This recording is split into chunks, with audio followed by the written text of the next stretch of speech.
Good morning everyone. সকাল এখন 9টা বাজে। চলে এসেছি রান্নাঘরে ব্রেকফাস্ট বানাতে। আজকে একটু অন্যরকম ব্রেকফাস্ট বানাচ্ছি।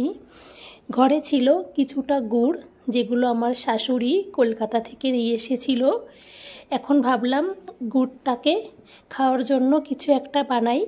তাই এখানে আমি আপ্পে বা সরা পিঠে বলা যায় সেটাই বানাচ্ছি।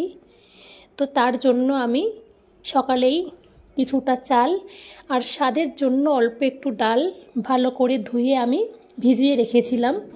4-5 ঘন্টা হয়ে গেছে। এখন ভালো করে মিক্সিং করে নিচ্ছি। এবার মিক্সিং করে এর মধ্যে পরিমাণ মতন লবণ দিয়ে দিচ্ছি আর ব্যাটারটাকে ভালো করে ফেটিয়ে নিচ্ছি। এখানে আমি আপ্পে বানানোর জন্য আপ্পে পাত্র ব্যবহার করেছি। তাতে অল্প অল্প করে তেল দিয়ে দিলাম আর ব্যাটারটাকে ভালো করে ফেটিয়ে এর মধ্যে দিয়ে কিছুক্ষণ ঢেকে রাখলাম।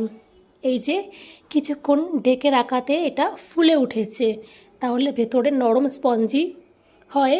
এবার আমি সেঁকে নেব অপর পিঠটা, তাই চামচের সাহায্যে উল্টে দিচ্ছি।